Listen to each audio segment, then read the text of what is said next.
to the podcast devoted to the classic and sometimes not so classic genre cinema of yesteryear. The music opening the show is from the new Phantom Operators album, Electric Sunrise. It was just released earlier this week, and you can find it at phantomoperators.bandcamp.com. They gave us permission to play their music on the show, and you'll hear this song, Lane Splitter, again at the end of the show. As you can tell, Derek and Brenda are the same person.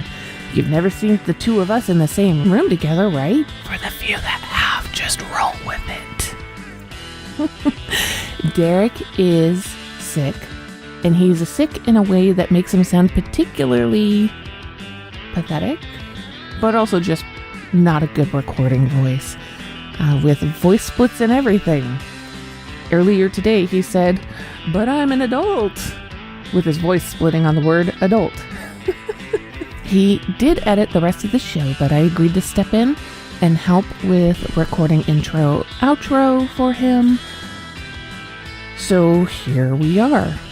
This week's guest is returning friend and fellow kaiju fan, Anthony Wendel, author of the Handbook for Surviving a Giant Monster Attack. Will he be able to help us survive this week's movie? We'll find out when he and Derek discuss the 1966 film Daimajin from director Kimiyoshi Yasuda.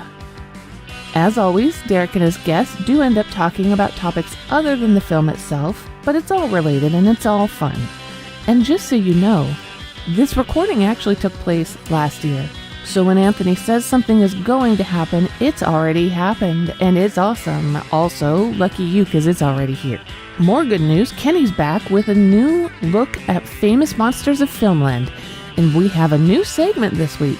Dr. Tongue's World of Monster Collectibles makes its debut this week, courtesy of Mark Peterson and Dr. Tongue's I Had That Shop, the store that specializes in the things your mother threw away. Let's get into all of that right after this.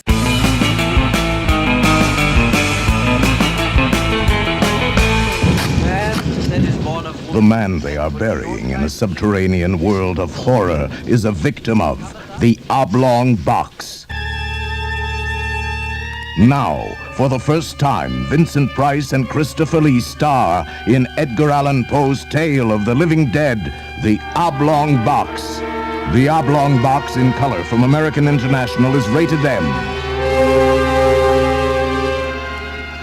Have you heard? Black Clock Audio Tales is a daily podcast that reads you a story, either a whole short story or a novel, a chapter or two at a time.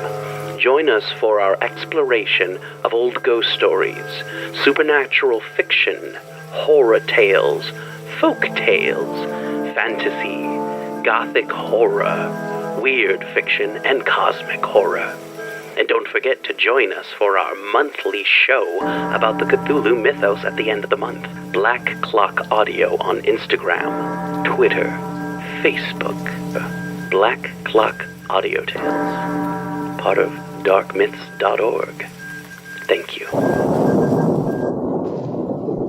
From the creative genius of Roger Corman, who brought to the screen Edgar Allan Poe's most shocking horror tales, comes the ultimate in blood-chilling screen experiences. The Terror, starring the incomparable Boris Karloff. You think I'm mad, don't you? In the role he was born to play, the Terror, bedeviled by his own mad, all-consuming passions. With my own hands, I killed her. The Terror. His evil, mystic powers go beyond man's wildest imaginings. If he resists, kill him. American International presents The Terror, starring Boris Karloff, Dean of all horror demons, in this, his most demanding terrorization. The Terror, a film group production in color and Vistascope.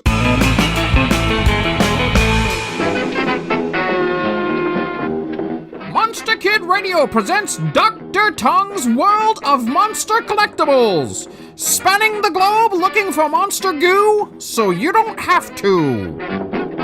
News Flash. The big monster collectible news recently has been the announcement by the newly reformed Mego Corporation, aka Marty Abrams Presents Mego, is going to release to the general public an 8-inch assortment of figures based on classic movie monsters. The assortment includes Bela Lugosi as Dracula with red-lined cape, Lon Chaney Jr. as the face of the screaming werewolf, a glow-in-the-dark Frankenstein, a Count Orlok from Nosferatu, an invisible man looking more like the Invisible Agent than Claude Rains, and the odd duck in the assortment, Freddy Krueger from Nightmare on Elm Street. Previous releases of the Mego action figure line was relegated to Target stores and Target.com only. Moving forward, all the new releases will be available wherever finer toys and figures are sold. Look for them early to mid-March.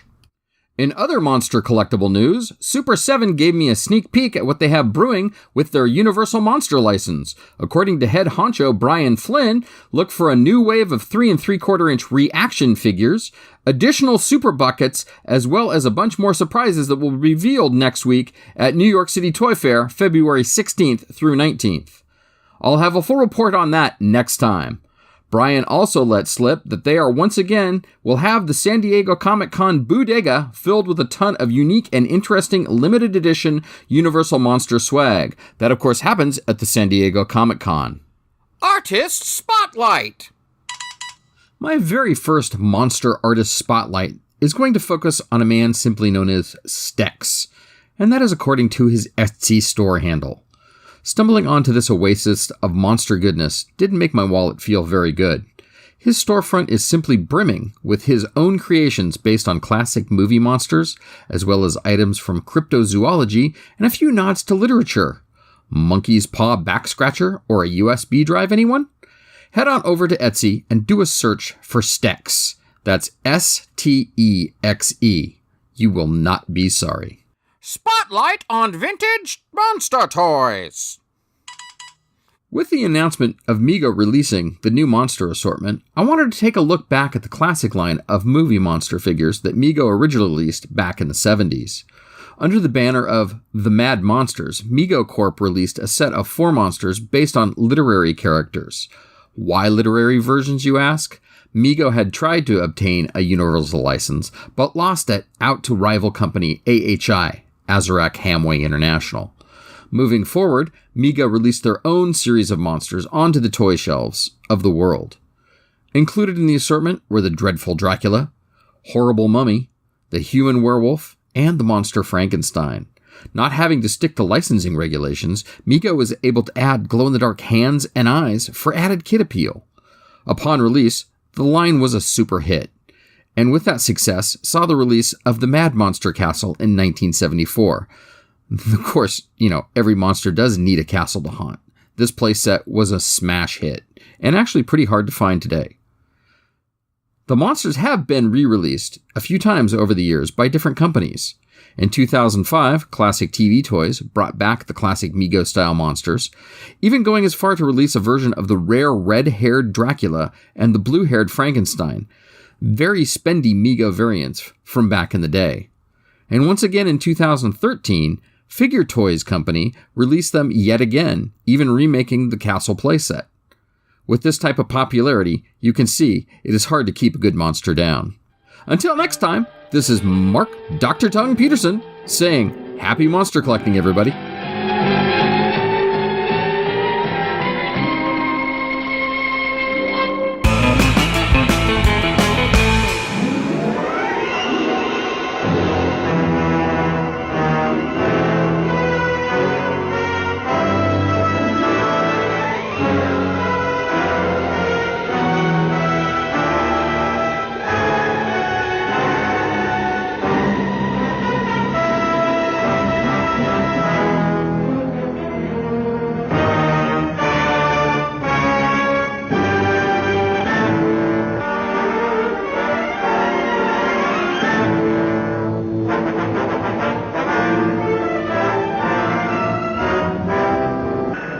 From outer space is a picture that you'll long remember for its blending of science and fiction, for its eerie terror, and for its story of an invasion from another planet that's almost beyond imagining. I tell tell you, from its size and its appearance, this thing came from outer space. I even have reason to believe that there's some form of life in it. What do you want? What are you doing? Let me see you as you really are.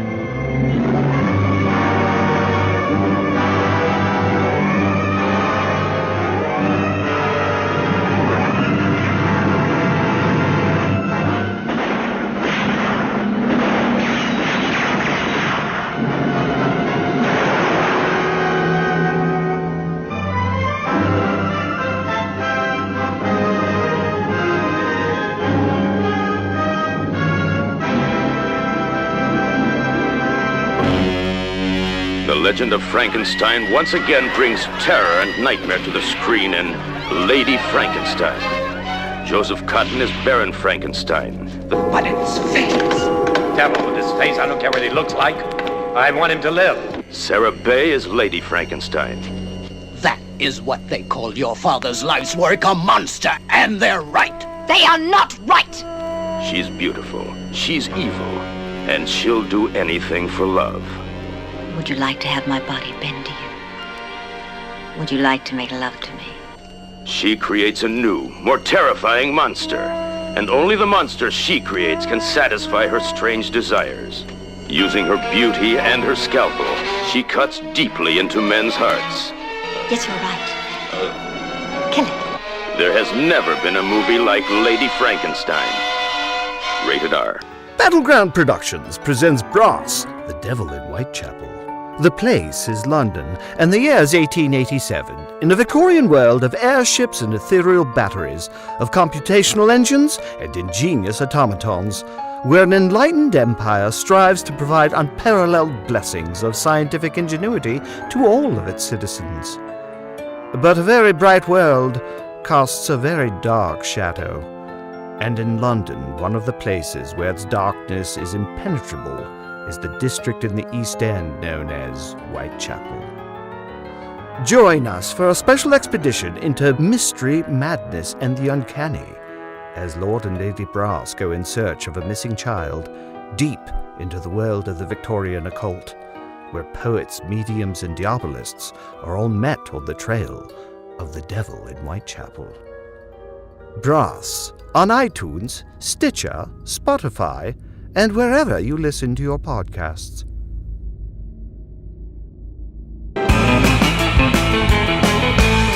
Hello, Monster Kid Radioheads. This is Kenny with a look at Famous Monsters of Filmland.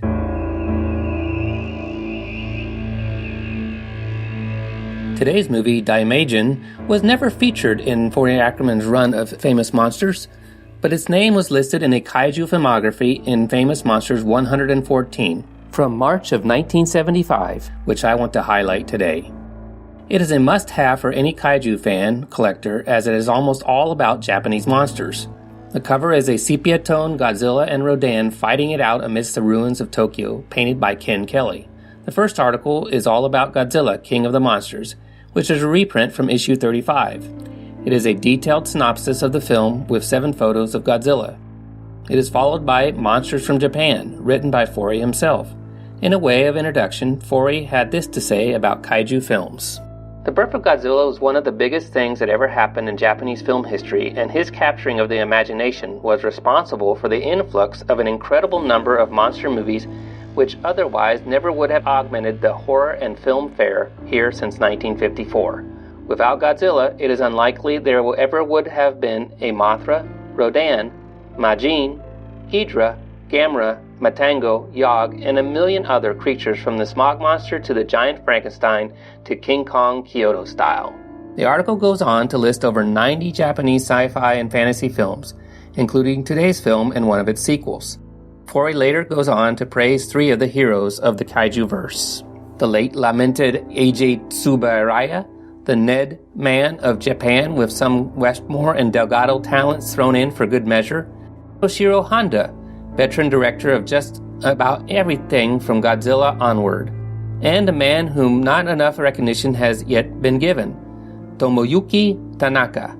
After all, if Mr. Tanaka hadn't had the imagination to produce Godzilla in the first place, there might never have been enough Japanese monster movies to warrant this special issue.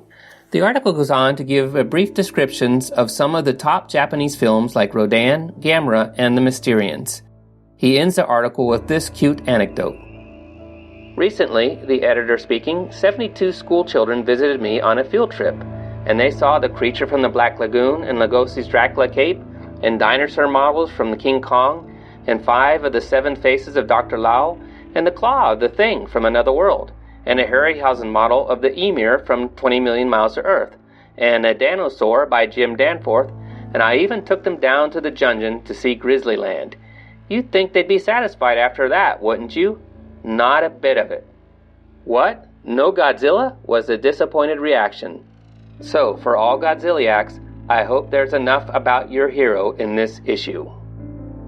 Issue 114 also includes reprints from previous issues featuring The Manster, Frankenstein Conquers the World, a look at an Ultraman-like show called Kikider, King Kong vs. Godzilla, Mothra, Monster Zero, and Destroy All Monsters. If you love kaiju and want what we knew about them through Famous Monsters, seek out this classic issue, Famous Monsters 114.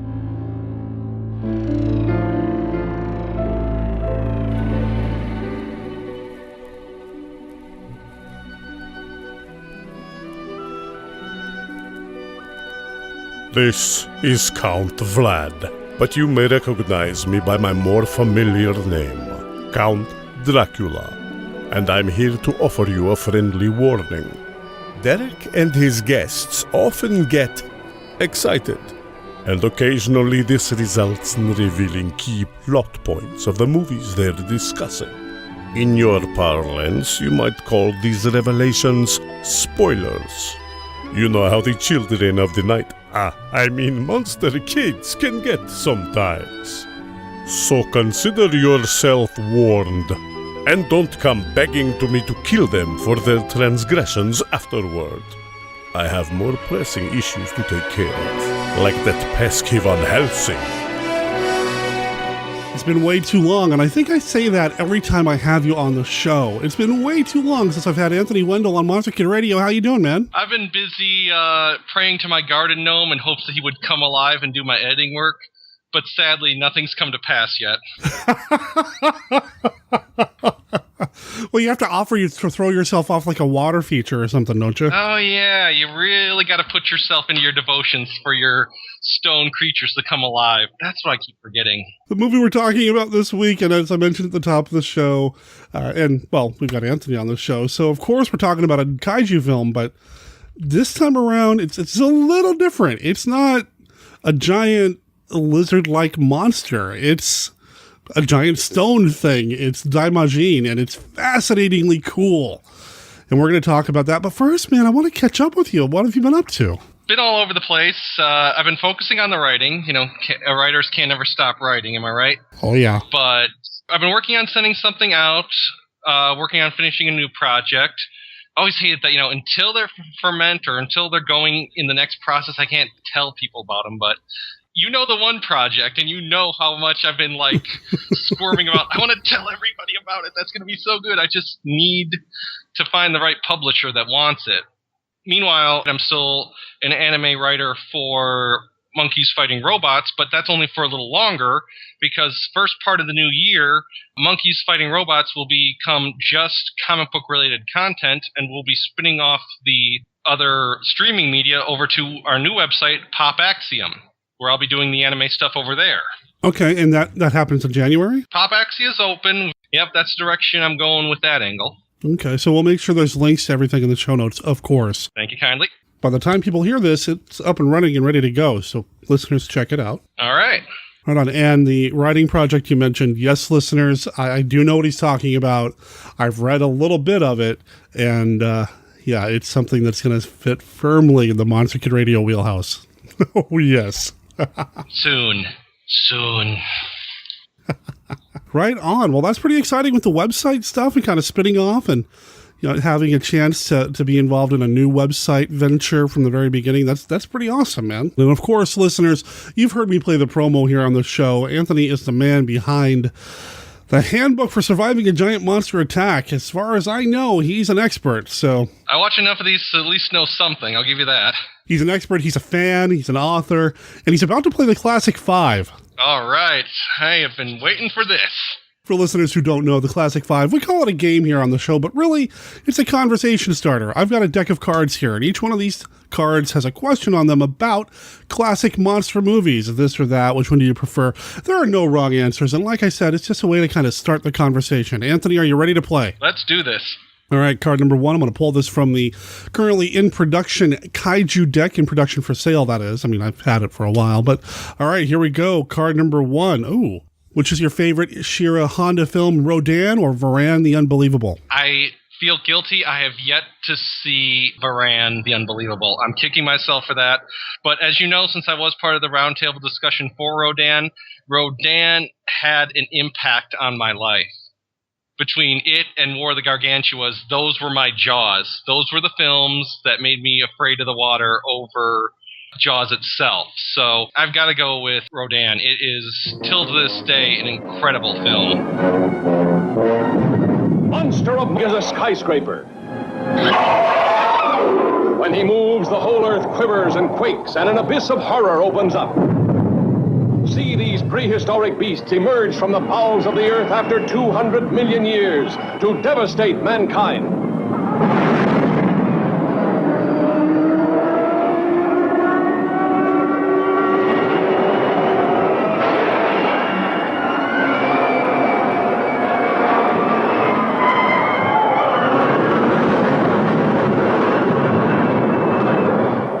Supersonic jets cannot catch him. Rockets cannot stop him.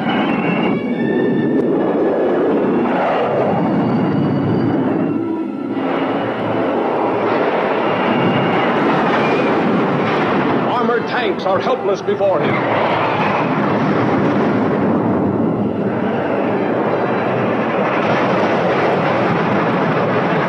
Even guided missiles are powerless.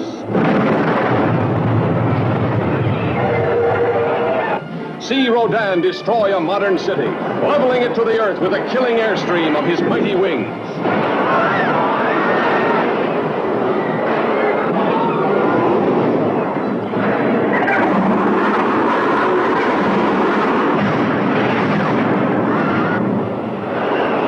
Nothing can stop him.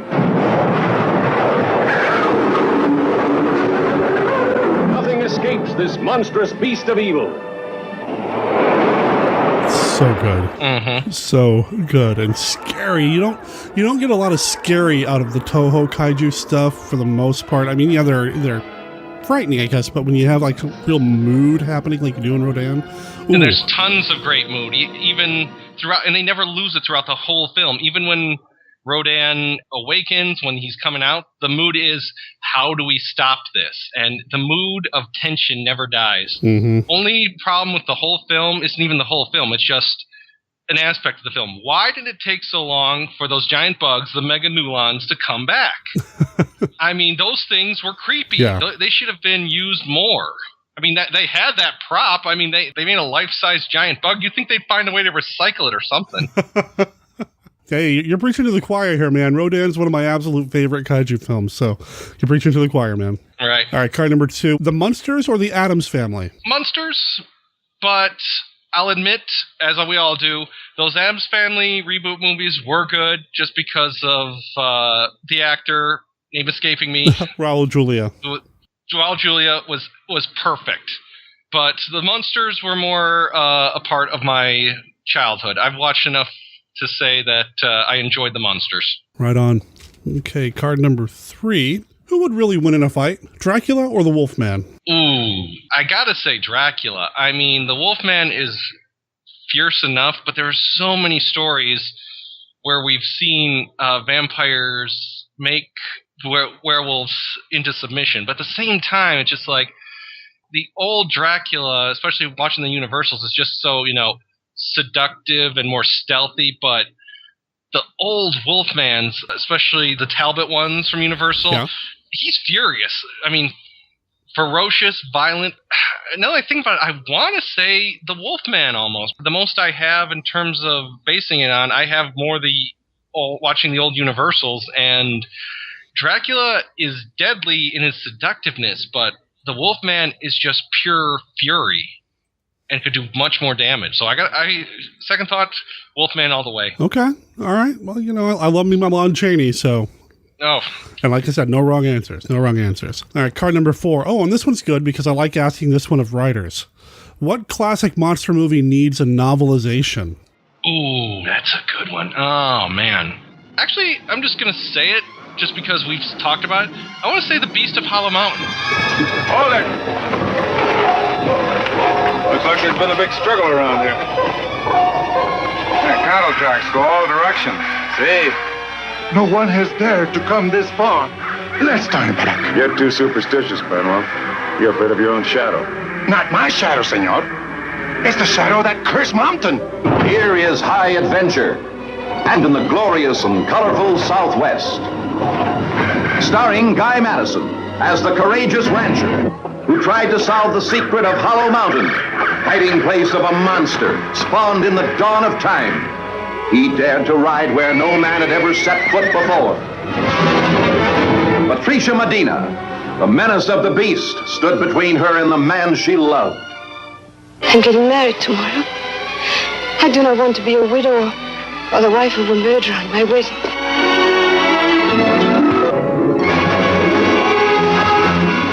I mean, we watched it together, and it's another one of those films that wraps up far too quick without some kind of an epilogue. And you and me love our good epilogues.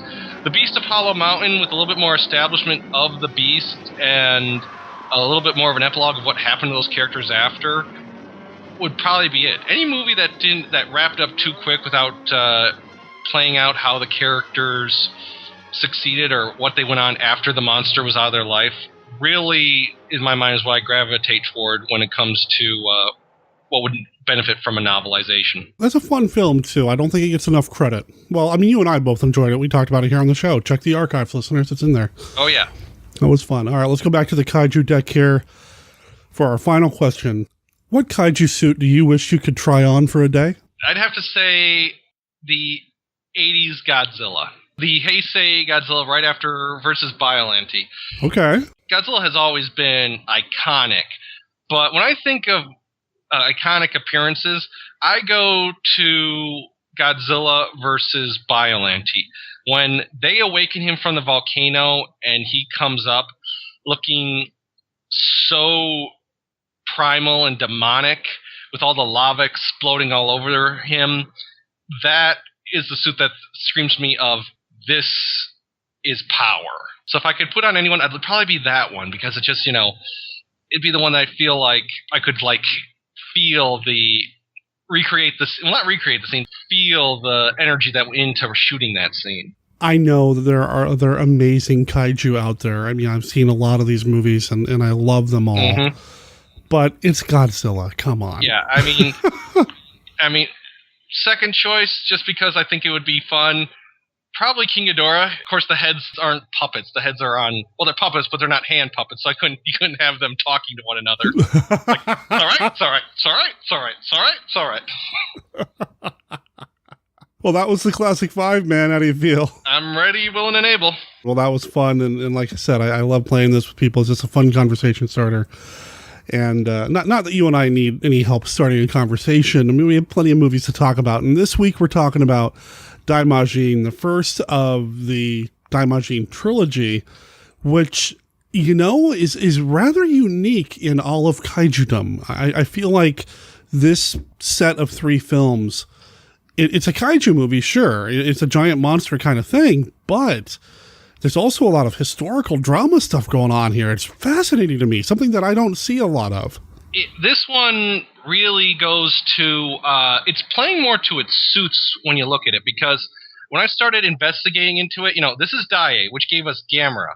But, of course, the Gamera films have a reputation of being iffy, mainly because of the fact that it almost feels like they didn't know what they were doing almost in terms of, this was new territory for them.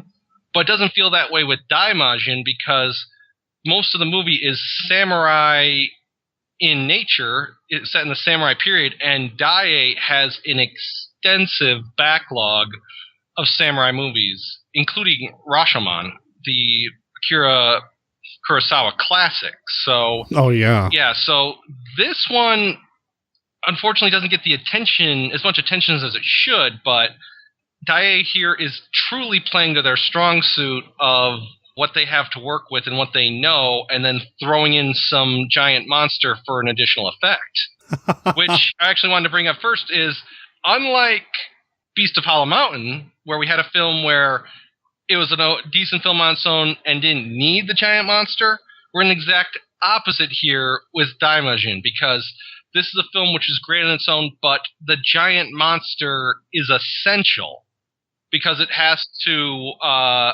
bring a wind of vengeance against the evil people in this film, because they did some insane evil in this film. It's integral to the story. The story is solely kind of built around this god, really, going around and doing what it does. It's interesting, like I said, because of all the historical fiction that you get in this. I mean, you look at Dai, they did the Zatoichi, do I say that right? Zatoichi films? Zatoichi, in fact... Zatoichi, thank you. In fact, the director has experience with 2 Zatoichi films before he made this Daimajin movie. I mean, if listeners haven't seen those, and I have not seen them all, I've seen a handful of them, they're great. I mean, they're really good. And like you said, Rashomon, I mean, that's a classic. I've seen Rashomon, but the Zatoichis is another one I really need to, if I wanted to focus on watching more samurai films, it'd probably be Akira Kurosawa and then more Zatoichis. Yeah. In trying to dive more into that territory. So, yeah, Zatoichi, The Blind Swordsman, is insanely good. Yeah. Yeah, Zatoichi on the Road, Adventures of Zatoichi were both shot right before he did this film. Director Kimiyoshi Yasuda. Okay, and do you know much about that director? I don't. Other than the fact he was samurai other than Daimajin for the most part. After Daimajin, he'd go on to do 4 more Zatoichis, and the other films on his resume also appear to be samurai in origin, so he's in his territory right now with making Daimajin. He didn't stay with the franchise, did he? He only did the first one? Yeah, the other 2 are not him. Okay. And I say franchise, but really, I guess it's just a trilogy. Well, I guess they did do a television series for Daimajin at one point, but that was much later on.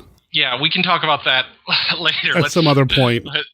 Yeah, but I believe the only one who went all the way through, I've still got to compare it on the notes, and the only one who's actually has any experience in the kaiju community is, of course, our old friend Akira Fukube. Which really gives this movie, and I don't know if this is the right term, but it gives it an air of legitimacy in kaijudom by having that score, which is a phenomenal score. Akira Fukube, a master when it comes to film score, not just his kaiju stuff. I mean, he did a lot more than just that. And man, listeners, if you don't have Akira Fukube in your rotation on your iPod or your MP3 player, you're missing out. I need to get more. All I have is the Destroy All Monsters soundtrack. Oh, it's so good. Do you have Amazon Prime or do Amazon Music? Yes, I do. Because there's a lot of it there.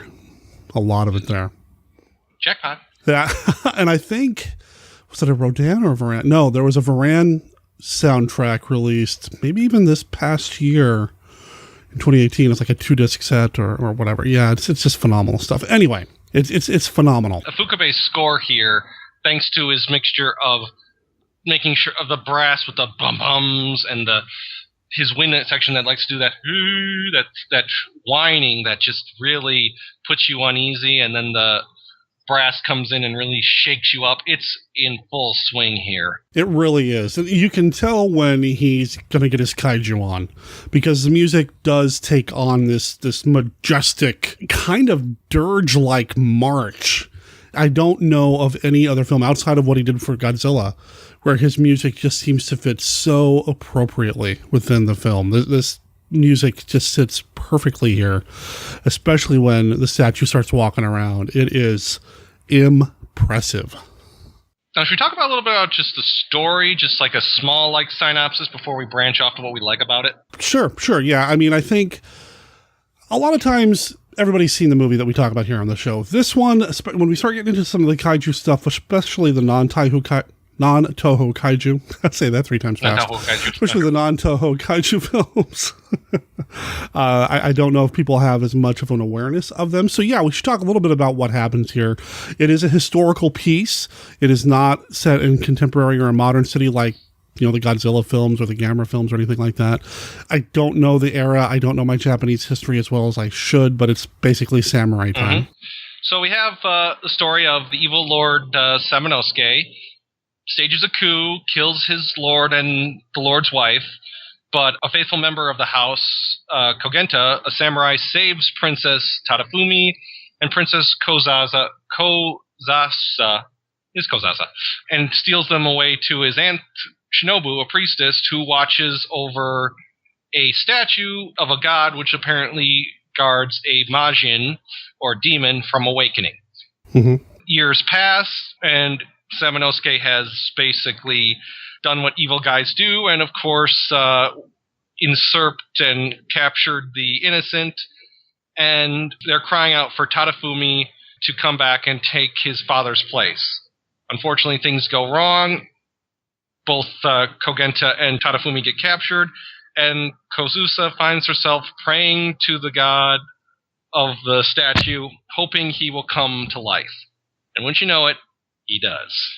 And when he does, it's just not a giant statue going around stomping on people. The earth itself opens up and swallows up the evildoers. It's great. I really like to think that...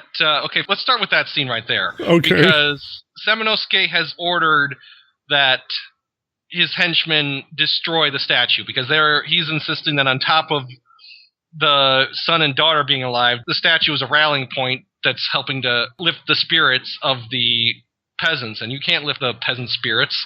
So he orders some henchmen to destroy it. They find it's too hard. They start with the head and pound a chisel into it that starts to bleed, which is so disturbing and cool all at the same time. Yeah. And after that, to showcase a fraction of his power, storms and the mountain, a storm erupts with wind everywhere, and the mountain starts to come apart. It's phenomenal work, man. I dig it so much. That sequence. So that bit, and then the bit leading up to that, where the priestess appears, comes up to the guy and is like, the god's going to come and strike you down. That moment is probably the scariest moment for me, when he slowly cuts her up. But here I am giggling. I don't know what that says about me. But that moment is the scariest for me. But when they are chiseling into Daimajin's forehead, oh man. Oh God. It's just so unnerving and creepy. And they do all these close-ups of the hammer hitting the chisel, and then just a little bit of blood comes down, and oh man. Wonderful work. Wonderful mood and atmosphere. Oh yeah. Oh man. Now, personally, I've got a small theory, because they talk about how the statue is basically the god who defeated the Majin, who is sealed in the mountain. So the god is sealing the Majin. But at the same time, it seems like what he has become now as a spirit of vengeance is almost like a combination of the god and the demon. The god is using the demon's powers to exact this vengeance. He does a lot of things that are just like, okay, this is good, but you can back it up just a tiny bit. Except for just when he defeats everybody, but then he's like, you know what? I'm still here. I'm just going to smash some stuff.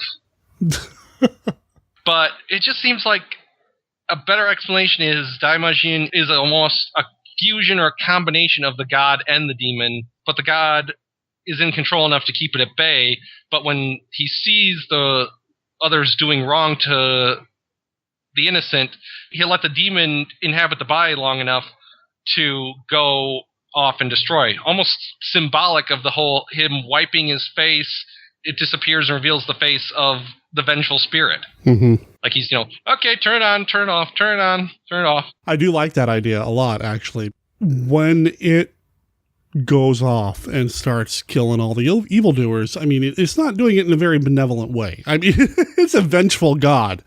Or demon, or whatever you want to call it. Or if you want to look at one of the promotional titles that the movie had when it was released here in the States, The Devil Got Angry. It's not a happy god running around doing what it's doing. So I could see that, where maybe it's kind of like a mix of the two. I would love to find a movie poster for this film with the title, The Devil Got Angry. I would love to see that. I'm not seeing that one. I'm finding Majin the Monster of Terror and the international release of Majin the Hideous Idol, but The Devil Got Angry. That is nice. Yeah, I like that. I also like Fury of the Mountain God. I like that one too. Oh, that's a nice one, yeah. Yeah, that was the Hong Kong title when it was released there. So, the movie, it's not wall-to-wall kaiju action. You get a Godzilla movie, especially later on in Toho's run in the Showa era. You get Godzilla stuff happening quite a bit. He shows up every once in a while. You don't have to wait till the end of the movie. In this film, you do have to wait till the end of the movie for the real giant monster stuff to happen. But I was so wrapped up in everything else leading up to that. The coup, the people who came in and took over the castle, and when they're going to execute the two guys and they put them up on crosses. I mean, I was totally wrapped up into that story. Which, going back to the point at the beginning of the episode of the podcast where I talked about Hollow Mountain versus this film, they make the kaiju element so essential for making sure that you have a way from turning the tides, because they hammer in the fact that Samanosuke has essentially won. Mm-hmm. He's got power. The people are subjected to the point. They think of the prince and the princess as a symbol of hope that could come back, but they're hoping they're coming back with some mysterious army they raised while they were gone. The people have been so downtrodden, they're not in a position of, oh yeah, we're totally ready to back you guys up with a coup. It's like, no, Samanosuke has tortured the rebellion out of them, essentially. All they have is hope that, please, somebody do something. And then he captures Kogenta, the samurai that babysitter surrogate father for the pair of royal siblings, gets the son, and like you said, puts him up on crosses. He is exactly 30 seconds away from winning the whole kit and caboodle. Yeah. They have no backup, no nothing. Princess Kozusa has a little boy next to her who just lost his mother and is just thinks she's a ghost. He's hoping that the first person he runs into in the middle of nowhere is some kind of magical being that would help him save his father. They are at the lowest point of the low, needing backup. And when Daimajin comes in, he makes sure to deliver some harsh judgment. Yeah, and the movie has this sense of just dread and all hope is lost, that even though, as we're watching the movie, we know that the monster has been released from the mountain, I'm still thinking, there's still a chance that that guy's going to get executed. There's still a chance that he's not going to make it in time. Well, unfortunately, Daimajin didn't wake up in time to save Shinobu, the priestess who had been watching over his local area for so long. Mm-hmm. We've established that Daimajin's taking his sweet time to get up here, people. I'd do something to make sure you survive. It's pretty fascinating. I love the construction here of the story, and I have to claim ignorance here. I know nothing about the people involved in the making of the movie outside of Fukube. Do you know much about the actors or the cast or any of this? I was digging into it as I was watching it yesterday. Other than Ifukube, nobody else really did anything that would appear on the Monster Kid radar. Everybody else is more samurai-driven, samurai documentaries. There are some yokai films that came out of this, which could be Monster Kid radio territory, but in terms of anything else we'd see on our radar, nope, just, again, the Tachi features.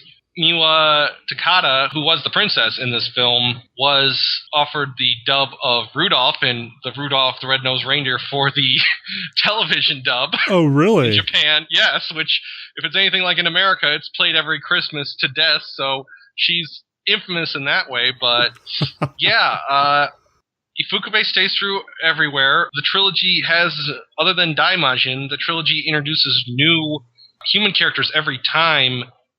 Yeah, I'm trying my best here, trying to string it back to the whole Monster Kid wheelhouse, but we are seriously in samurai country here. Is there? I can only imagine there's a samurai podcast, but I don't know a name of one off the top of my head. But I mean, it almost seems like we need to reach out to them and say, "Hey, could you give us some pointers on how we could tie this back?" Because we are just wandering around like, there's a giant monster, and we got another guy that does the score.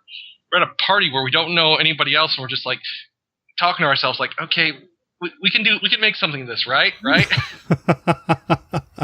Yeah, I'm looking at the cast list, and none of the names are grabbing me right now. And I'm sure there are listeners out there who know kaiju better than me. I mean, you know kaiju better than me.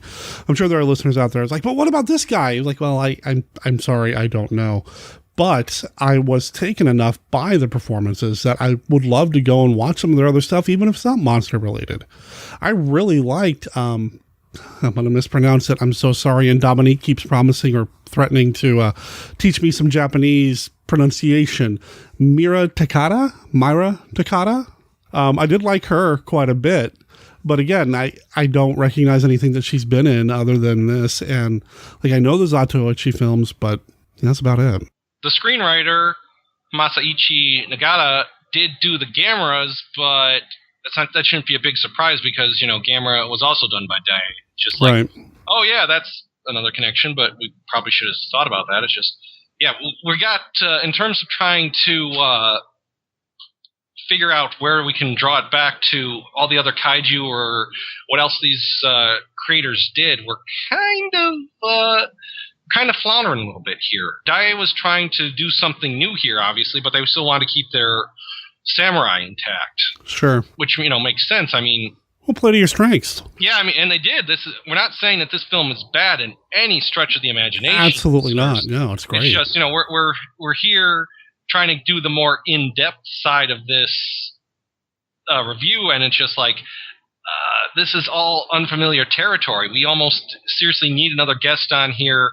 We need the Samurai Fanboy here to help to tie it together more. I mean, Dai Films before Daimajin, they did Gamera, and then they did Gamera versus Baragon, then Zatoichi, Gamera the Giant Monster, where he first came, and then 1, 2, 3, 4, 5, 6, 7 Zatoichis back-to-back.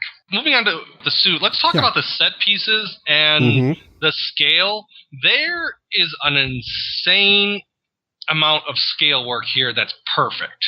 Because unlike other kaiju that are like 60 feet tall, Daimajin's like at the most like about 25 feet tall. He's bigger, but he's not to the point that, he can, he does crush some people under his foot, but they still are sticking out at some ends because he's not big enough. But the scale work between it all, as he's rampaging, as he's going through the town to seek vengeance against the evil ones, it seems good. It's good. It's very good, actually. It seems like it's on point with what they're delivering. It's just big enough to be threatening. I mean, not that a stone statue coming to life and attacking me wouldn't be threatening, but it's just big enough to be intimidating, but it's not so big that you lose kind of the, I guess, personal connection that you sometimes get with giant monster movies.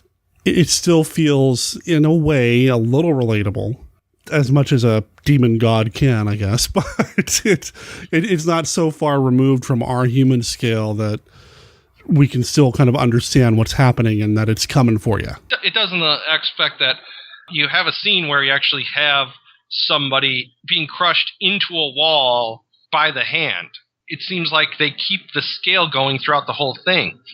But it's almost scarier that the monster will actually put their hands on you, that you will be crushed physically by the monster over the idea of it destroys the building you're in, it's special attack destroys the building you're in or destroys something near the area. Daimajin, through a lot of his destruction, actually succeeds in touching and physically harming those that he is seeking vengeance against. Yeah, a personal connection. It gives you this personal threat versus natural disaster that Godzilla and the others can be. Like you said, it can actually put its hands on you and you will feel its intent, as opposed to being a innocent bystander of the building that got swept down by Godzilla's tail or, Rodan's wake or something like that. It almost makes it more threatening. And he's also conscious, or at least devilish enough to have a sense of ironic vengeance, because he pulls the chisel out of his head that was trying to use to kill him and uses it to harm the main bad guy. Oh, I love that so much. That was so intense. I was like, oh, man. He deserved that level of comeuppance. I mean, the only thing he didn't do was kick a bag full of puppies into a well. Yeah, our villain is not a very nice guy at all. For all the destruction, the guy getting spiked by the chisel, or like I said earlier, the moment that I just was really chilled by with the priestess threatening him and telling him the god's going to come and get you, and he hits her a few times with his sword. It's very slow and drawn out. The movie's overall kind of bloodless. I mean, there's a little bit of blood when the chisel gets hammered into the mountain god's head, but for the most part, it felt pretty bloodless to me, which I guess means more people can see it. They don't show any penetration, right, with the blades piercing, and they got the, slicing then grabbing areas to show injury was done. And it feels like the only actual, straight on disturbing moment was when they've captured Kogenta and they touch him with a heated knife. But even then, I think they pull away for a second, and you hear the moaning as he does it, so that you don't actually see them press the blades to his skin. And that's actually where I was going to go with this, where you say you hear the reaction, and when the priestess is getting hit with the sword, you hear the sound of the sword cutting through something. And to me, I know visually, that's our first sense when we're watching a movie, we see it. But to me, as an audio guy, hearing the sound of the cuts and the penetration and the death is almost more unnerving. And that's something else this movie has going for it. Absolutely. It was so good. Oh, yes. I've been wanting to talk about this movie for a long time on the show, and if you're out there is somebody who reached out to me a long time ago about wanting to talk about this movie, but I've had a hard drive failure since then. I mean, it was a long time ago, and I lost track of who that person was. So if you are still listening, please call in and let me know what your thoughts are on this film, because I know Anthony and I loved it. So good. Oh, yeah. I'm going through the IMDb and the Wikipedia listing for this film and just clicking around, seeing if I can find anything else that the people that were involved in this movie were involved with that might be relevant to MKR. And I might have just found something called Big Monster War from 1968 about a Babylonian vampire. So that kind of has my attention. You have my attention, I'll give you that. Looks like it's something that the writer of this film worked on. So, there's a few monster things we can maybe branch out from here and try to track down and see. Now, the other two Daimajin films were filmed pretty much around the same time, right? Like kind of back to back to back? Yeah, they're released back to back to back, and they were released within a span of one calendar year.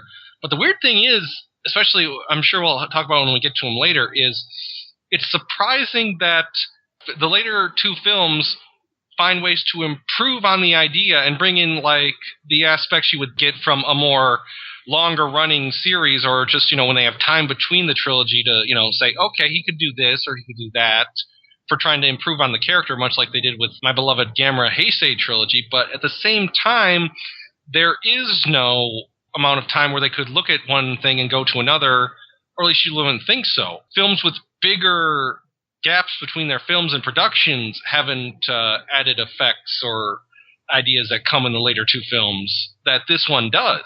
They were written all by the same guy, I hear what you're saying, that for a series of films that was produced and then released in such a relatively short amount of time, there's a lot of evolution and growth happening here in such a short period of time. It's pretty amazing to think about. And I'll try to save some talking points when I actually do come across the other two. But, well, for example, in this film, we see just a sliver of what we could actually call his power. Daimajin, in terms of what he's able to do, we see him able to like create some kind of orb of light that can manipulate the weather a little bit, and we see him cross his hands and extinguish flames, which you can almost say is he's so big he's got that much wind he can snuff out flame like it's candles. Mm-hmm. But compared to, especially in the second film, where there's a lot of showcasing that he has powers at his disposal, or at least visually. And we'll definitely talk about those other films at some point. I hope maybe even, let's make sure we get it done sooner rather than later. I know a lot of times when I start a series on the show, it's like, I'll have you back on and we'll talk about the next one. And how long did it take Scott and I to get through Planet of the Apes? So yeah, let's make sure we make it a point to get you on here sooner rather than later to do the other two films. Because I think the other two films, while they do evolve and what he can do does change a little bit, they're just as good. They've got some really creepy moments and the music's fantastic. And man, I want to see more with this guy. I want to see more with the giant stone samurai going around wreaking vengeance. I want to see that. I don't know why we don't get more of it. I mean, the only complaint is, again, we've got that whole situation of epilogue happens way too quickly. It does just kind of end. And me and Derek are always firm on the whole, it just ends, endings are not our cup of tea. Your life has been changed by the events in this terrifying film. And in more ways than one. I mean, they were hoping on hope for change to bring the people back to peace and whatnot. Just like, well, we could kind of like to see those people get their peace, because we've seen them being whipped, tortured, starved. We kind of would like to see them just, give us like a year later where Tadafumi has ascended to his father's position, is a much more benevolent person than Samanosuke ever could be. The fields are bountiful. Maybe his sister became the new priestess, and, now she's in the mountains praying to like a smaller Daimajin, like not the actual statue, but like a statue in remembrance of Daimajin, what he did. To make up for now that Shinobu's not there anymore, praying to all the other forest spirits that are around the area and thanking Daimajin for helping the people. That's an extra 5 minutes, guys. It wouldn't have killed you. You've got the sets, you've got the costumes, you know how to make these movies. Just do it real, just throw it on there at the end. But yeah, we see that in so many films where it just kind of ends, and I would just like to have a little extra to know how they moved on, just a little bit. But we've talked about that quite a bit with Beast of Hollow Mountain, and I'm sure we've talked about it with other films too. But this one is it's banging you over the head of, we need just a bit more, because we need to see, you've shown us divine vengeance. Well, now we want to see the people get their treasure, their joy of the fact that, well, we just were tortured for, the better part of a decade. Any chance we could, full bellies and, joy in the air situation, that'd be just that'd be appreciated. Just a touch, just a little bit. Yeah. That said, I do really love this film. It sits in a weird spot for me when you look at the various kaiju movies that I adore, that I love. But it's such an interesting take, and to see that Daiei was capable of doing much more than Gamera, Friend of All the Children type movies. It's fascinating. So good. Yes. I could just sit here and gush about it for another 20, 30 minutes. Yeah, and that's the whole thing. We need to. This seems like, in terms of the rung of knowing and popular characters, Daimajin is low. Criminally low. Literally criminally low. I mean, Gorgo is more well-known, but Daimajin, the only other than, of course, Daimajin Canon, which I still got to finish one of these days. I've been told by listening to the Kaiju Cast, it doesn't exactly get much better later on from the first couple episodes. No, that's the TV series that I was kind of mentioning earlier. Yeah, other than Daimajin Canon, the only thing I can think of back when Dark Horse had the rights for Godzilla, they actually enlarged and had Daimajin face Godzilla in a one-shot. Really? So Dark Horse had the rights to both Toho and Daiei at the same time? Yes, and of all the characters, Wow. maybe they were trying to finally get that comic where Gamera fought, Oh, yeah. but unfortunately the best they were willing to go in terms of the rights was, we'll let you have Daimajin. That would have been amazing to see. I know it's the dream match, Gamera versus Godzilla. Man, that would just be so much fun to watch. And I've seen so many people put up pictures of that, drawings that they've done and, edits online on YouTube. You can watch fan edits of that happening. But man, to see that. But you know what? I'll take Godzilla versus Daimajin. I'll take it. I wasn't aware that Dark Horse did that. Was it like a one-shot? Yeah, it really was just a one-shot. And I remember reading a little bit. It's okay. It is good artwork, though. But the whole fight is just another one of those monster versus monster, but then Godzilla can't be destroyed, so tumble into the sea. And Godzilla leaves, and there at the bottom of the ocean was Daimajin just chilling out, knowing his work was done. Which, it's good. It's just, you want a little more. Yeah. So they don't do the traditional comic book meetup where they both start fighting and then realize they're on the same side and they have a greater foe to go deal with together, and then they team up. They really try to make it more a modernization where Godzilla is an extreme force of nature. Oh, okay. More like with the Heisei films. He's destructive and chaos incarnate, and we have to do everything we can just to be able to survive his wake. Which is a good way of taking it, but yeah, there was never a, hey, we gotta team up and, humanity needs us to save them again.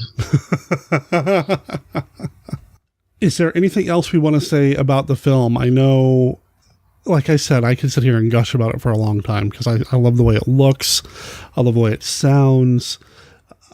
I love the story. I mean, even though the monster, the kaiju, the Daimajin, is really important to the plot, I love all the stuff that happens leading up to his rampage at the end. There's just so much to kind of dig into, and I would watch this over and over again. When you watched it most recently for the show, did you watch a dub or a subtitle? I have seen it only twice. This was a film I found later in my kaiju hunting days. Unfortunately, I've only seen the subtitle twice, so I haven't checked out the dub yet.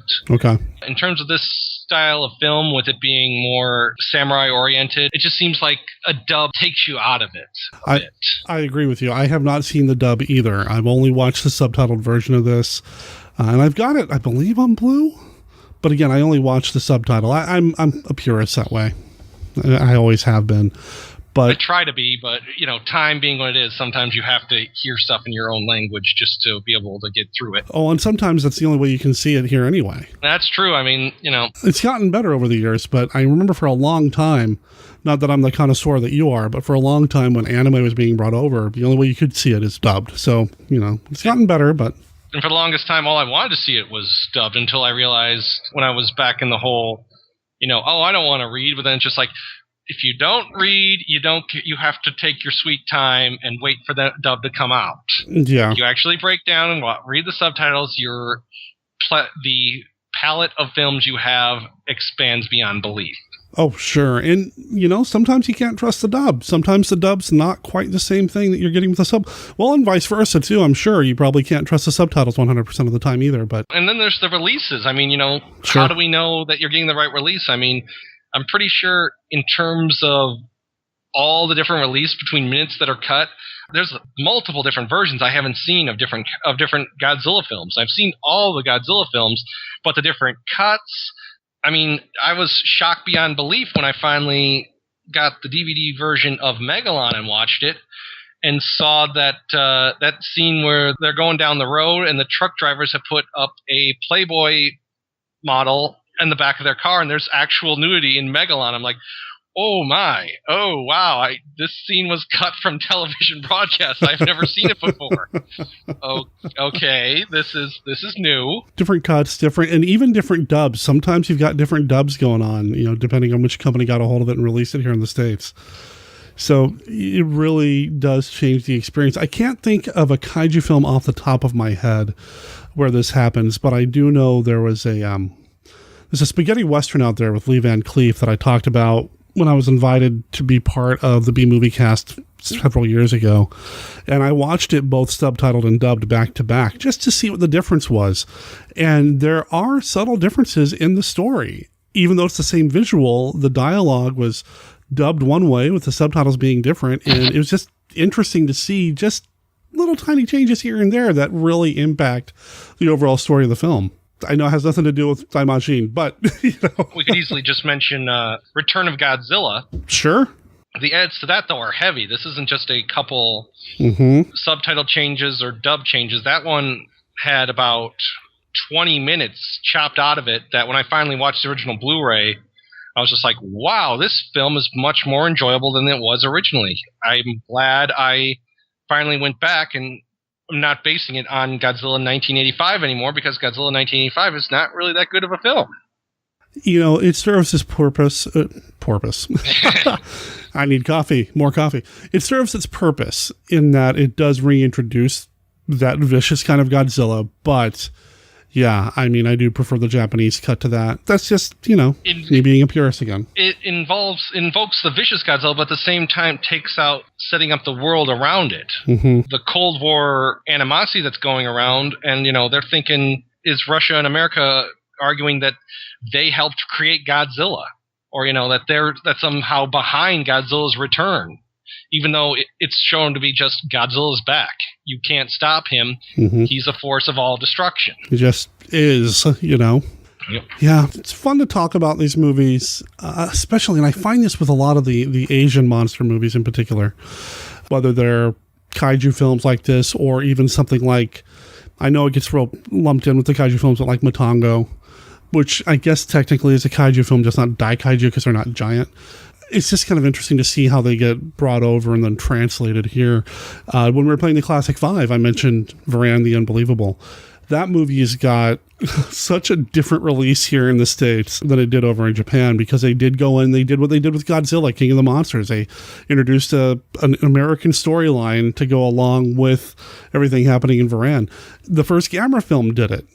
You know, they brought in Brian Dunleavy and shot a bunch of stuff for the American audience, which I kind of like, but, you know, it's not the actual film as it was seen by Japanese audiences. Right. It's, man, I could nerd out on that too. I really could. Let me bring it back. It almost makes me wonder if they had actually shown a American traveler that they edited in that came across the prince and princess, but then gets captured and taken away and just is on the sidelines for the film. But then it resulted in it having a larger release. Would Daimajin be more known? Man, I'm trying to imagine how that would work, how that could happen in terms of like timeline and history. How could they do that? I don't know. I'm an explorer come to trade and stuff, and I speak your language even though we're both speaking English because of the dub. And, I am going hunting with them. Oh, look, my friend who's off screen got captured. Oh no, I have been captured too. And then I am off screen watching all the tortures as we're in the camp together. And then I am staring up in disbelief at the monster as it goes by that I can't interact with because I am just edited in. Oh man, I love it. Okay, somebody needs to do that. Somebody needs to make a fan edit of that, because I know Anthony and I want to watch it. Gladly. Oh man, it's good stuff. Maybe then Daimajin will become known as well as Gorgo. I think people who are in it, that are into the kaiju films the way you are and the way I've become, know what Daimajin is, but it really does deserve a wider audience. And listeners, I know that we've spoiled it, but come on. There is no spoiling it, because the atmosphere can't be spoiled. You have to see it to believe it. That's true. I mean, Anthony and I, we've talked about it. We've told you what happens. We've kind of given you an overview of what happens at the end of the movie. But there is such mood and atmosphere and just flat out cool happening throughout the film that if you haven't seen it, man, I highly recommend it. It definitely gets the Monster Kid Radio seal of approval, and it's out. You can get it. I think Mill Creek put it out, didn't they? That's the trilogy I have. That's the Blu-rays I have. You can get it pretty cheaply. It's pretty inexpensive. You don't have an excuse, man. If you like giant monsters, this is one for you. Totally. So I've loved having you on the show again, man. It's been way too long. But, you know, I'm back now, so all good things. All is right with the world again. Yep. Oh. Okay, so listeners, when Amazon does this, it typically means the movie's about to go out of print For some reason or other, the Blu-ray is now selling. It's a collection of Daimajin. It's selling for $79.96. Now, that's not what I paid for it when I got it a few years ago. So if you can find it elsewhere cheaper, it's definitely worth it. But right now, Amazon's got a huge price on it because, like I said, a lot of times that means it's about to go out of print. So if you can find it, snatch it up. Snatch it up. Totally. So anyway, I'll make sure there's a link for people to buy this through Amazon if you feel so inclined to drop $80 on it. I get a very small percentage of that, but seriously, find it elsewhere because, yeah. Anyway, Anthony, it's been awesome to have you on the show again, like I was saying earlier. And we will record again here soon about the other 2 Daimajin films. And then if anything happens with the book project you're working on, and I know it will, we got to have you back on to talk about that as well. Sounds good.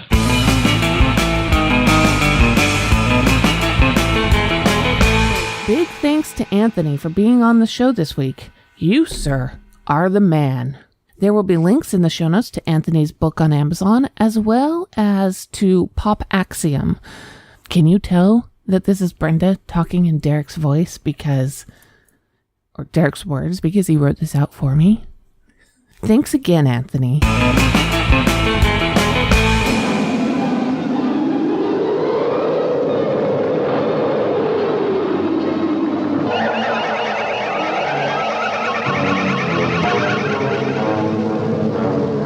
Seven young people shipwrecked on a mysterious island. The island was deserted. Not even birds or animals dared to come here. What did they find? Hey! Hey!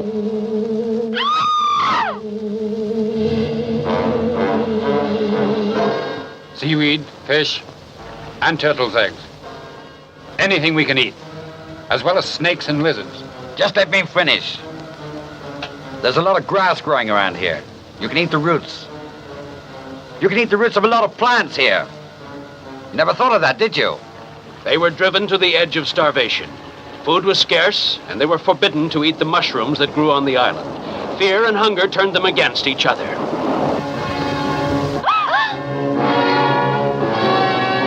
I'll kill you. But Tango will help me live.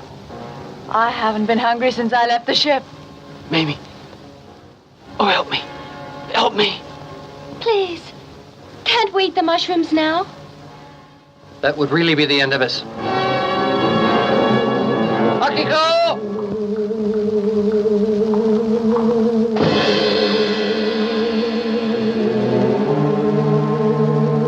Look out! Oh, look out!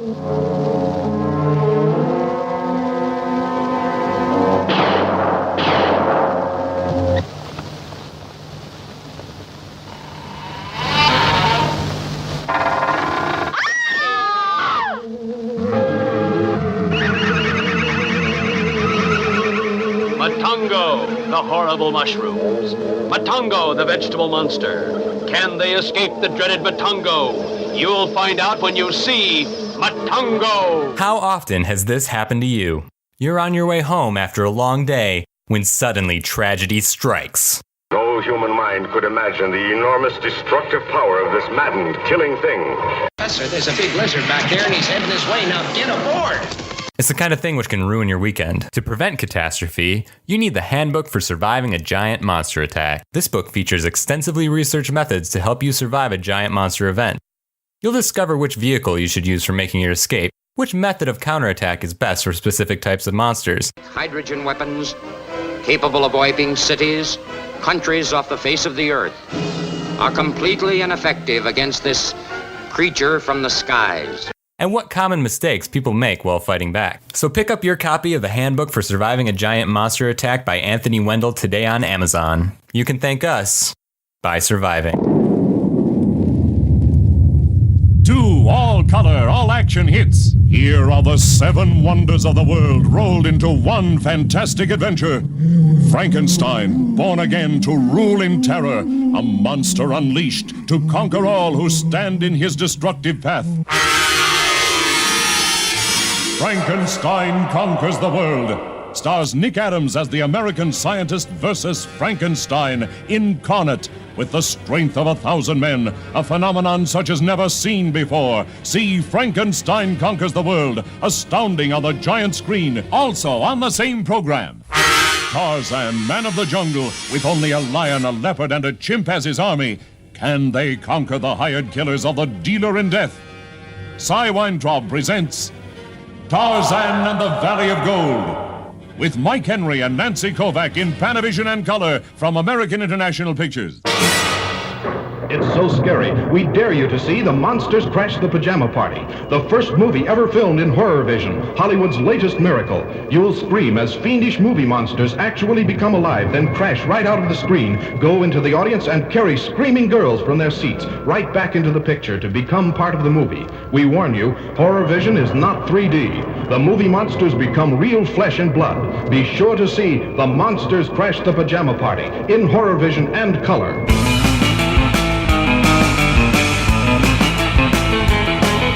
Hi, this is Jeff Punk Rock Martin from the Joy Cinema and Pub.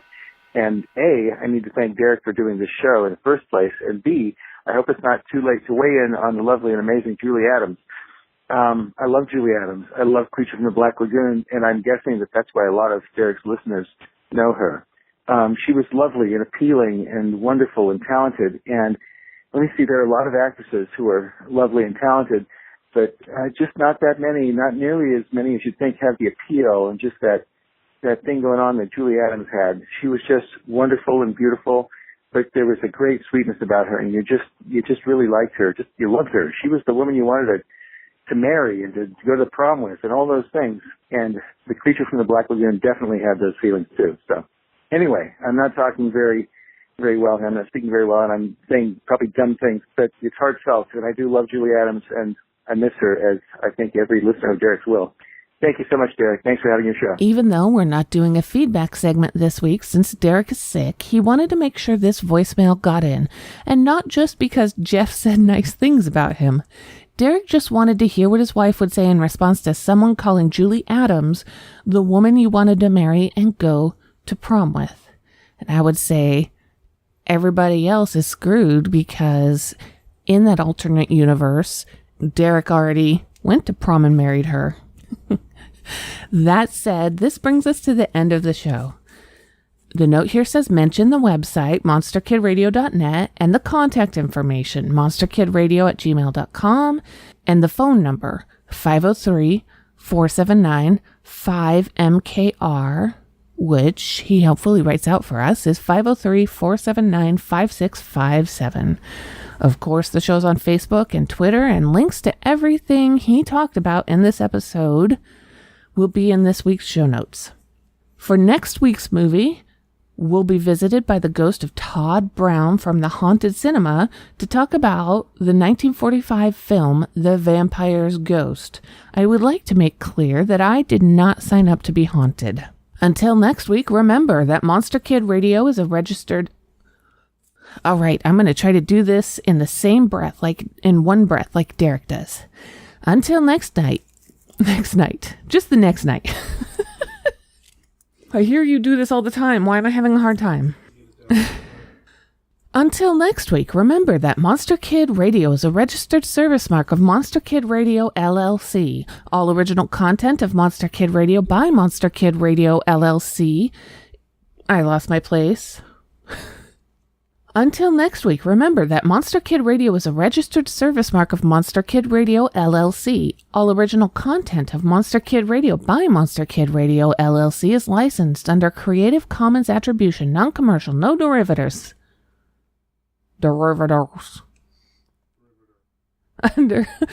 Under a Creative Commons Attribution, Non-Commercial, No Derivatives 3.0 Unported License. Of course, that doesn't apply to the song Lane Splitter.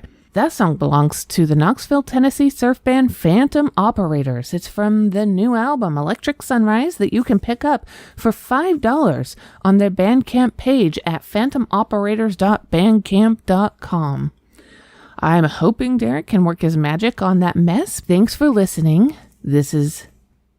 I'm supposed to say Derek's amazingly awesome, supportive, etc., wife, Brenda, but I'm not just the wife, Brenda. I am the intro-outro woman, Brenda. So this is intro, outro woman, Brenda. Derek will be back next week if all goes according to plan. I am trying to nurse him back to health, I promise. Ciao.